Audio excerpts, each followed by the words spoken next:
नमस्कार सभी का हमारे YouTube चैनल में स्वागत है। आज हम 12th बायो का प्रथम अध्याय आवर्तबीजी पादपों में जनन रिप्रोडक्शन इन एंजियोस्पर्म के बारे में अध्ययन करेंगे। नाम में दो वर्ड आ रहे हैं, एक आवर्तबीजी शब्द आ रहा है, दूसरा यहाँ पर जनन शब्द आ रहा है। तो सबसे पहले अपन एंजियोस्पर्म के बारे में देखते हैं। क्या है एंजियोस्पर्म्स? आवर्तबीजी जिसको अपन हिंदी में कहते हैं। एंजियोस्पर्म शब्द है वो ग्रीक भाषा के दो शब्दों से मिलकर के बना है, जिसमें पहला शब्द है वो है एंजियो, और एंजियो का मतलब होता है केस या आवरण, और दूसरा शब्द यहाँ पर आएगा स्पर्मा या स्पर्मोस, और इसका मतलब होता है सीड या बीज। अर्थात ऐसे पादप जिनके बीज फल भित्ति द्वारा परिबद्ध रहते हैं उनको आवर्तबीजी पादप कहते हैं।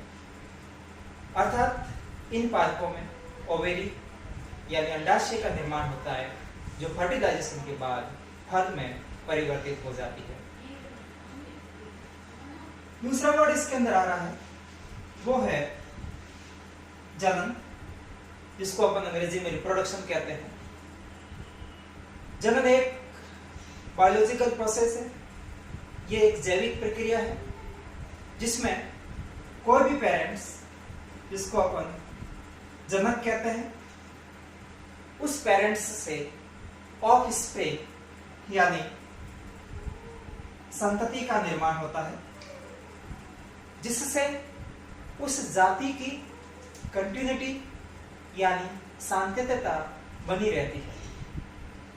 अब संतति लक्षणों में जनक के समान हो सकती है, या संतति के अंदर कुछ वेरिएशंस या विभिन्नताएं उत्पन्न हो सकती है। ये उस जनन के प्रकार पर निर्भर रहेगा कि किस प्रकार के जनन के द्वारा संतति का निर्माण हुआ है। अब यहाँ एंजियोस्पर्म की अपन बात करें या सभी पादप समूह की अपन बात करें, तो पादप ग्रुप के अंदर जीवन चक्र में दो प्रकार की पीढ़ियां आती है, जिसमें एक पीढ़ी होती है वो है स्पोरोफाइट, जिसको अपन बीजाणुद्भिद कहते हैं। ये पीढ़ी 2n, और दूसरी पीढ़ी है वो है गैमेटोफाइट, जिसको अपन युग्मकोद्भिद कहते हैं।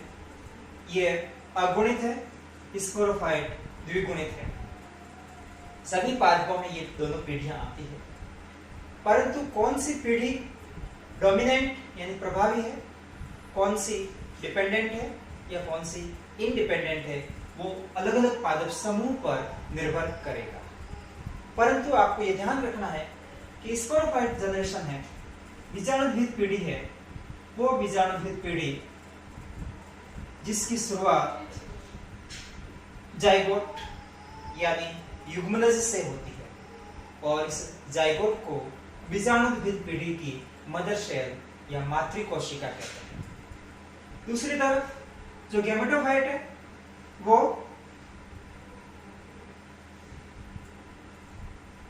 स्पर्म मेनली, या इसको अपन कह सकते हैं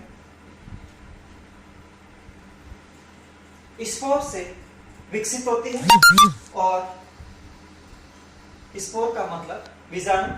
तो ये बीजाणु युग्मकोद्भिद पीढ़ी की मातृकोशिका है। ये दोनों पीढ़ियां एक के बाद एक आते रहते हैं और नई संतति का निर्माण करते रहते हैं। अर्थात अल्टरनेशन ऑफ जनरेशन यानी पीढ़ी एकांतरण की क्रिया चलती है। एंजियोस्पर्म में अस्पष्ट पीढ़ी एकांतरण पाया जाता है। इसमें जो स्पोरोफाइट है वो लॉन्ग लिव्ड होती है, लंबे समय तक जीवित रहने वाली, ऑटोट्रॉफिक यानी स्वकोषी होती है, और ये जड़, तना और पत्तियों के अंदर, रूट, स्टेम और लीव्स के अंदर विभेदित होती है। इंडिपेंडेंट जनरेशन है ये। जबकि गैमेटोफाइट शॉर्ट लिव्ड है, अल्पजीवित है, और ये डिपेंडेंट है स्पोरोफिटिक जनरेशन पर। कम समय के लिए ये पीढ़ी इनके जीवन चक्र में आती है।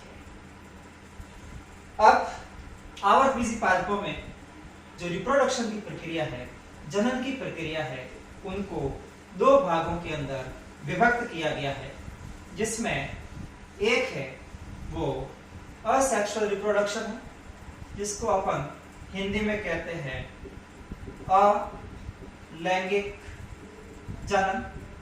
इंग्लिश में यह हो जाएगा असेक्सुअल रिप्रोडक्शन। और दूसरा इसके अंदर है वो है सेक्सुअल रिप्रोडक्शन या लैंगिक जनन। ये हो गया सेक्सुअल रिप्रोडक्शन। यहां पर आगे बढ़ने से पहले नाम से स्पष्ट है, इसके अंदर जननांग यानी लैंगिक अंग भाग लेते हैं। इस प्रकार के जनन में लैंगिक अंग या जननांग वो भाग नहीं लेते हैं। अब इस जनन की दो महत्वपूर्ण घटनाएं आपको ध्यान रखनी है। अगर वो घटनाएं घटित होती है तभी इसको अपन लैंगिक जनन कहेंगे। अगर उनमें से कोई भी घटना घटित नहीं होती है तो उसको अपन लैंगिक जनन नहीं कहेंगे। तो वो दो महत्वपूर्ण घटनाएं जिसके अंदर एक घटना है वो है मियोसिस, जिसको अपन कहते हैं अर्धसूत्री विभाजन, और दूसरी घटना यहाँ पर वो है सिनगेमी या इसको अपन फर्टिलाइजेशन कहेंगे। हिंदी में इसको अपन निषेचन कहते हैं। दोनों हैं तो वो लैंगिक जनन कहलाएगा। दोनों में से कोई भी एक एब्सेंट है वो लैंगिक जनन के अंदर सम्मिलित नहीं किया जाएगा। तो ऐसा जनन जिसमें मियोसिस और सिनगेमी की प्रक्रिया संपन्न नहीं होती है वो जनन अलैंगिक जनन कहलाएगा। और इसकी विशेषता ध्यान रखना कि अलैंगिक जनन के द्वारा बनने वाली संतति, बनने वाली ऑफस्प्रिंग मॉर्फोलॉजिकली यानी आनुवंशिक लक्षणों में और आनुवंशिकी यानी जेनेटिक कैरेक्टर्स में वो ऑफस्प्रिंग आपस में और उस पेरेंट्स के या जनक के समान होती है। और ऐसी संतति जो आकारिकीय रूप से और आनुवंशिक रूप से जनक और आपस में समान हो, उसके लिए एक शब्द यूज किया जाता है, उसको अपन क्लोन कहते हैं। अर्थात अलैंगिक जनन के द्वारा क्लोन का निर्माण होता है। इसमें मियोसिस नहीं होता है, यानी जेनेटिक रिकॉम्बिनेशन की घटनाएं संपन्न नहीं होती है। जेनेटिक रिकॉम्बिनेशन नहीं होता तो वेरिएशंस नहीं आती है, विभिन्नताएं नहीं आती है। और जब तक विभिन्नताएं नहीं आती उस जाति का विकास नहीं हो सकता। जाति के विकास के लिए लैंगिक जनन का होना आवश्यक है। अर्थात अलैंगिक जनन द्वारा जाति का इवोल्यूशन या जाति का विकास नहीं होता है। लैंगिक जनन अपन बाद में देखेंगे, पहले अलैंगिक जनन देखते हैं।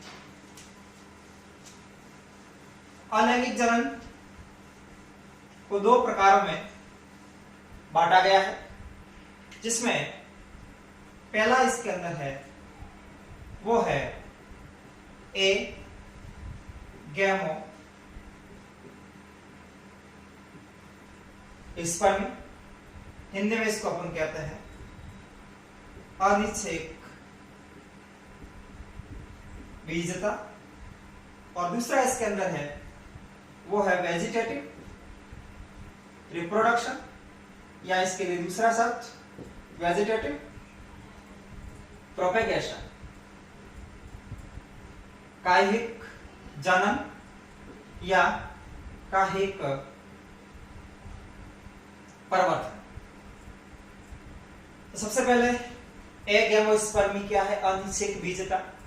नाम पर जाएंगे, इसमें एक वर्ड आ रहा है ए, दूसरा वर्ड आ रहा है गैमोस, तीसरा वर्ड है वो है स्पर्मी। ए का मतलब होता है विदाउट या बिना, गैमोज मीन्स गैमेटिक फ्यूजन, फर्टिलाइजेशन या निषेचन।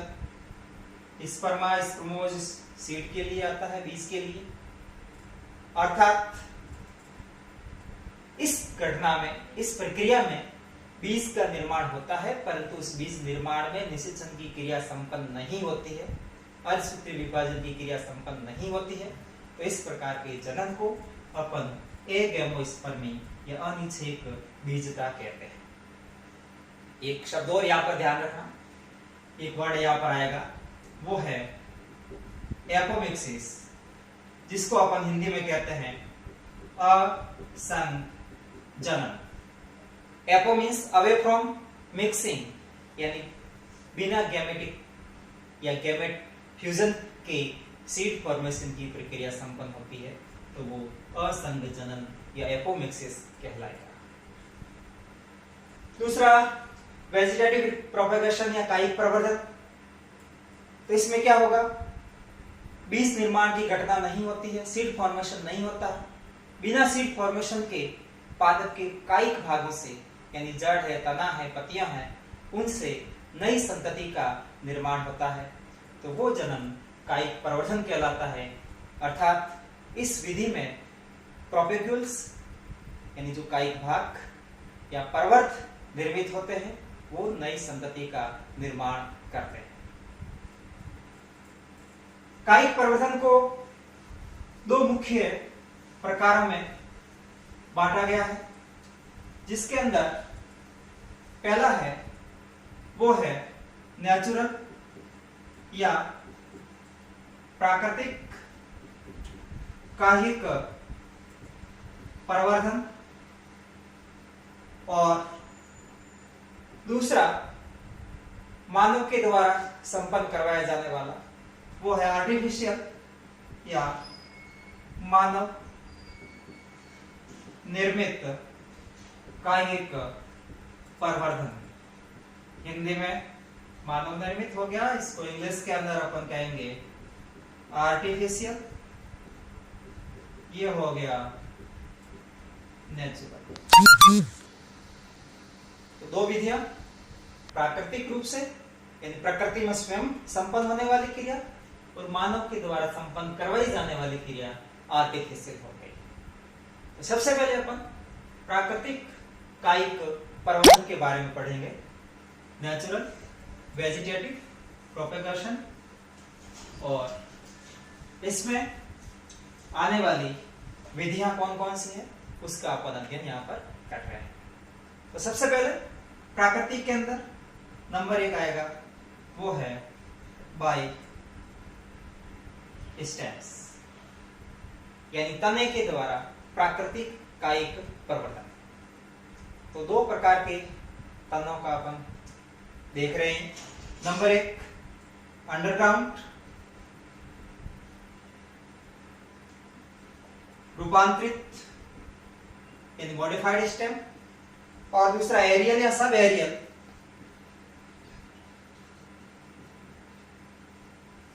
स्टेम। हिंदी में ये हो गया भूमिगत तना, और ये उपवायवीय या वायवीय तना। इसके अपन एग्जाम्पल देखें। अंडरग्राउंड स्टेम जो कायिक प्रवर्धन संपन्न कर रहे हैं, जिसमें पहला नाम यहां पर आता है वो है राइजोम। राइजोम को हिंदी में अपन प्रकंद कहते हैं। उदाहरण इसका ध्यान रखना, वो है अदरक। तो राइजोम मॉडिफाइड स्टेम है, फूड स्टोरेज रहता है इसके अंदर, भूमि के अंदर ये हॉरिजॉन्टली ग्रो करता है। इसमें पर्व और पर्व संधियां होती है।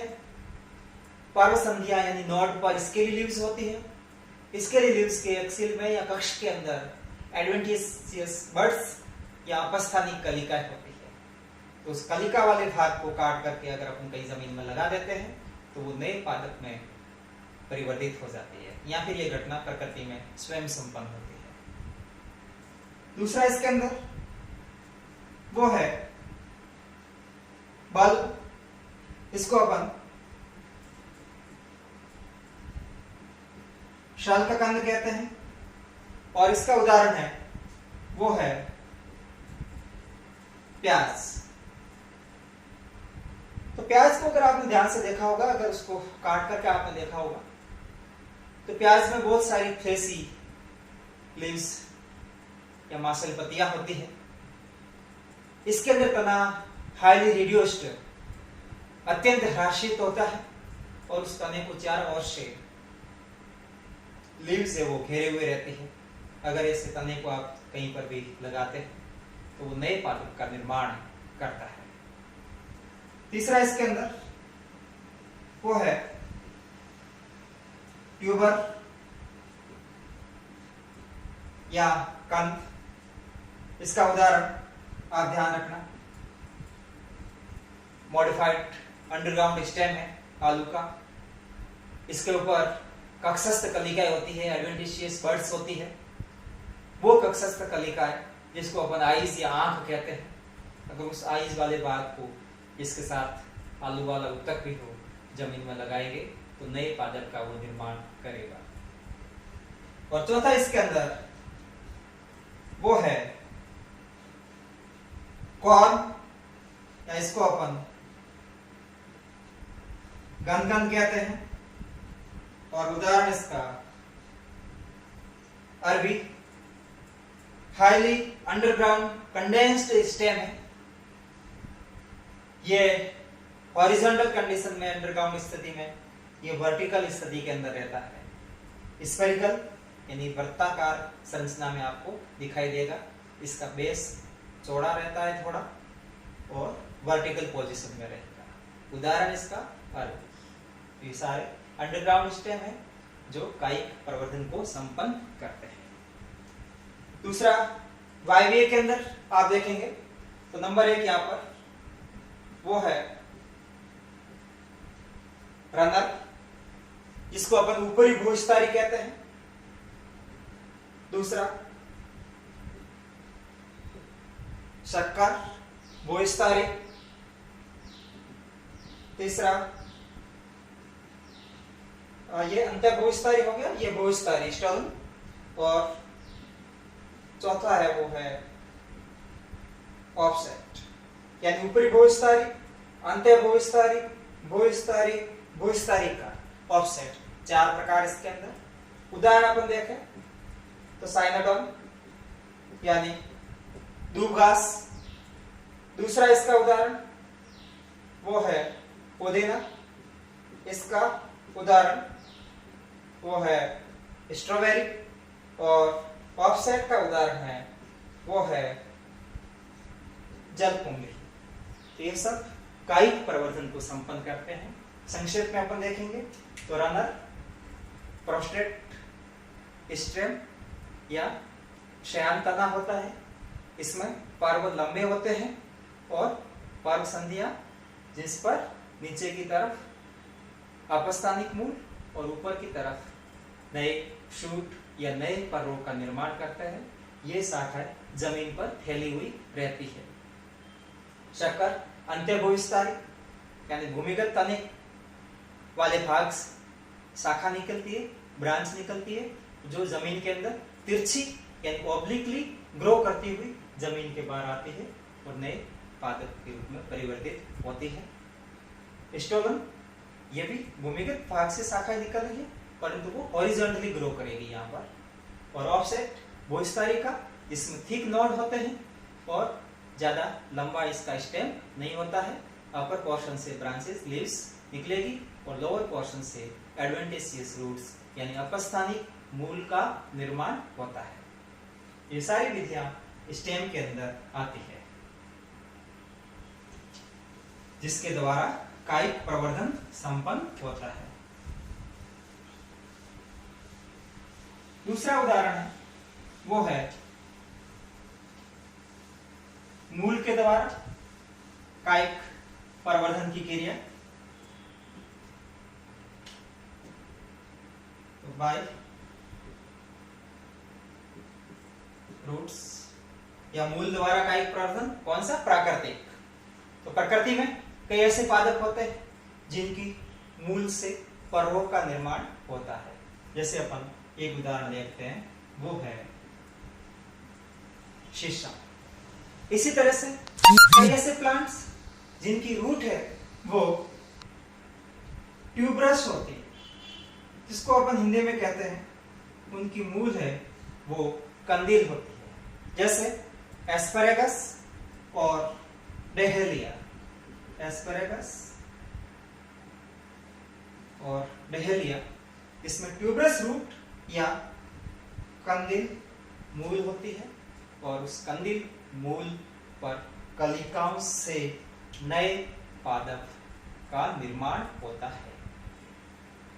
फिर आगे प्राकृतिक के अंदर तीसरा उदाहरण है, वो है पर्ण के द्वारा या पत्तियों के द्वारा कायिक प्रवर्धन, बाई लीव्स, या पर्ण द्वारा कायिक प्रवर्धन। तो इसमें उदाहरण ध्यान रखना है। नंबर 1 वो है ब्रायोफिलम। नंबर 2 उदाहरण इसके अंदर वो है बिगोनिया। क्या होगा? नंबर 1 ब्रायोफिलम यानी पत्थर चट्टा के अंदर, तो ब्रायोफिलम की लीफ है, जैसे ब्रायोफिलम की लीफ है, तो इसमें जो लीफ के मार्जिन है, पर्ण के किनारे है, यहां पर इस जगह पर अपस्थानिक कलिकाओं का निर्माण होता है। अगर ये लीफ जमीन पर गिरती है तो अपस्थानिक कलिका अंकुरित होती है, और अंकुरित होगी तो इसके नीचे की तरफ एडवेंटिशियस रूट्स बनेगी, अपस्थानिक मूल बनेगी, उसकी तरफ ऊपर की तरफ शूट या पर्वों का निर्माण होगा। यदि हम इस भाग को काट करके जमीन में लगा देते हैं तो ये भाग एक नए पादप के रूप में परिवर्तित होता है। इसी तरह बिगोनिया, इसमें क्या होगा? बिगोनिया के अंदर ये जो पर्णवृंत, जिसको अपन पिटियोल कहते हैं, या फिर शीरा है, जिसको अपन वेंस कहते हैं, उनकी सतह पर एडवेंटिशियस बड्स बनती है, अपस्थानिक कलिकाएं बनती है।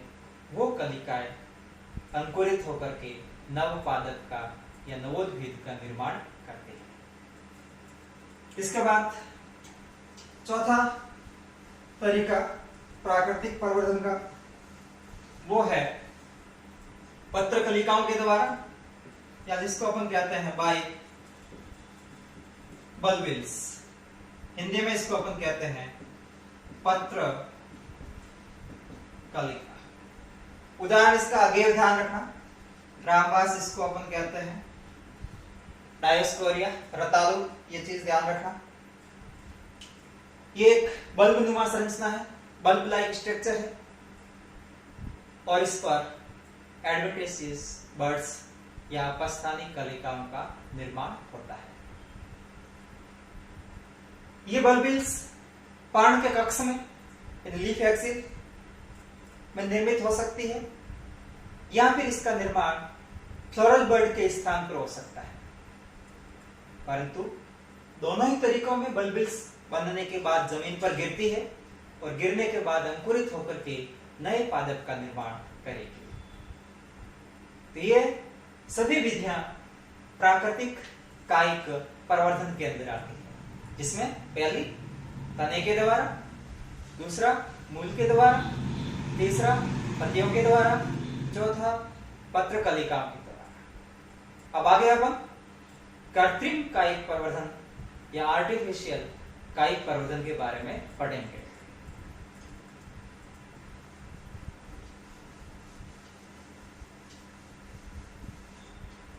ये हो जाएगा आपके कृत्रिम कायिक प्रवर्धन या आर्टिफिशियल वेजिटेटिव प्रोपेगेशन। सामान्यतः ये विधि व्यावसायिक उत्पादन हेतु या कमर्शियल प्रोडक्शन हेतु काम में ली जाती है। कमर्शियल प्रोडक्शन के लिए ज्यादा से ज्यादा उत्पादन करने के लिए कायिक प्रवर्धन की प्रक्रिया कृत्रिम रूप से संपन्न करवाई जाती है, और कृत्रिम कायिक प्रवर्धन मुख्य रूप से 3 प्रकार का, जिसमें पहला है वो है कटिंग्स द्वारा, बाई कटिंग्स, या इसको अपन कहते हैं कर्तन द्वारा। दूसरा इसके अंदर बाई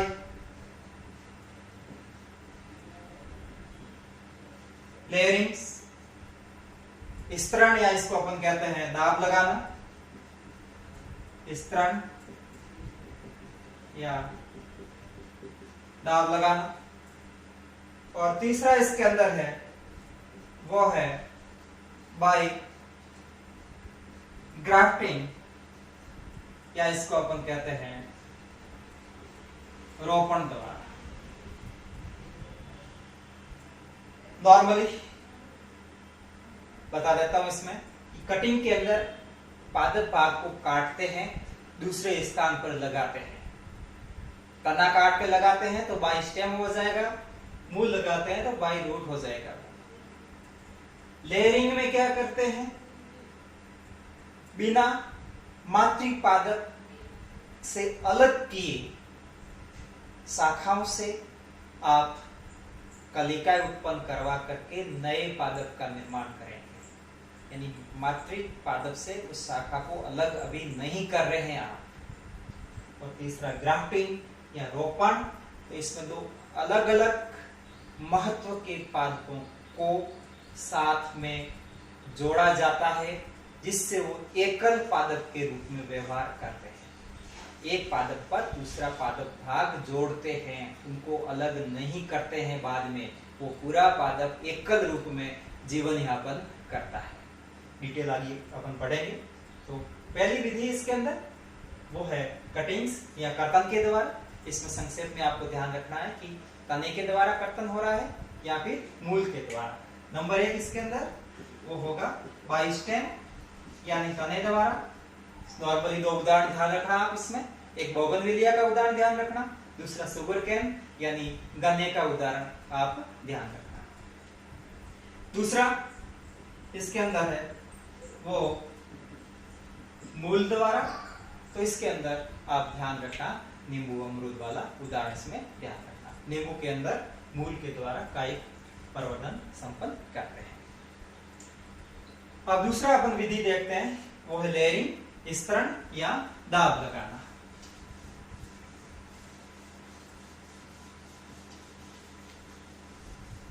तो दूसरी विधि कृत्रिम कायिक प्रवर्धन की वो है स्तरण या दाब लगाना। इसको अपन इंग्लिश के अंदर लेयरिंग्स कहते हैं। इसमें 2 विधियां सम्मिलित हैं। नंबर 1 वो है माउंड लेयरिंग, जिसको अपन कहते हैं पीला दाब। और दूसरा इसके अंदर है वो है गुट्टी, या इसको अपन कहते हैं एयर लेयरिंग। गुट्टी बांधना या इसको अपन कहते हैं वायुदाब। माउंड लेयरिंग सामान्यतः ऐसे पादपों के लिए काम में ली जाती है जिसकी शाखाएं लचीली होती है, पतली होती है। और गुट्टी या वायुदाब काष्ठीय पादपों के लिए प्रयुक्त किया जाता है। तो माउंड लेयरिंग में क्या होगा, जैसे प्लांट है, रूट वॉशर, जमीन के किस ऊपरी भाग से शाखा बनी, वो लचीली है शाखा, तो उस शाखा को मोड़ करके पर्व और पर्व संधियों वाला भाग जिसमें जमीन में दबा करके इसका शीर्ष भाग अपन ऊपर रखते हैं, जिस पर लीफ होती है, और इसके ऊपर आप रेत या मिट्टी डाल देते हैं या मिट्टी के द्वारा इस भाग को दबा देते हैं। कुछ समय बाद आप या कुछ दिनों बाद आप देखते हैं तो जहां पर पर्व संधियां हैं, इसके नीचे वाले भाग से यहाँ पर अपस्थानिक मूल का निर्माण होता है। अब इस भाग को अगर यहाँ से आप कट कर लेते हैं तो ये पादप और ये दो पादप स्वतंत्र रूप से अपना जीवन यापन करते हैं। परंतु ध्यान ये रखना है कि अभी यहाँ पर ये भाग इस मातृपादप के साथ जुड़ा हुआ है। जुड़ी हुई स्थिति में आप एक नए पादप का निर्माण करते हैं। इस शाखा को अभी आप मातृपादप से अलग नहीं कर रहे हैं। उदाहरण इसका ध्यान रखना, माउंट लेयरिंग के अंदर मोगरा है, चमेली है, इसके अंदर ये पीला दाब सामान्यतया प्रयुक्त किया जाता है। मोगरा, चमेली, इसका उदाहरण ध्यान रखना। गुट्टी या एयर लेयरिंग में काष्ठी पादपों के लिए प्रयुक्त करते हैं। इसकी शाखाएं मोटी होती है, उन शाखाओं को आसानी से मोड़ा नहीं जा सकता है, तो उसके लिए क्या करते हैं, जैसे ये कोई काष्ठीय पादप है, ये इसकी शाखा है। अब इससे आपको नया पादप बनाना है, तो क्या करेंगे, इस स्थिति के अंदर आप सबसे पहले यहाँ पर एक गढ़लिंग की यानी वलयन की क्रिया करते हैं। और वलयन का मतलब एक ऐसा चीरा लगाते हैं, गोल घेरा चारों ओर से, इसके चारों घेरा चाकू की सहायता से या और किसी उपकरण से लगा करके उसकी छाल को हटा देते हैं। छाल हटाने के बाद इस बात पर आप मॉस है या गीली मिट्टी है या रुई है वो लगाते हैं। उसके ऊपर पॉलीथीन लगा करके इस भाग को टाइटली बांध दिया जाता है। और बांधने के बाद इस शाखा के किसी ऊपरी शाखा पर कोई ऐसा पात्र बांध देते हैं। उस पात्र के अंदर जल भरा रहता है और उस जल का संपर्क है धीरे धीरे इस गुट्टी पर किया जाता है, यानी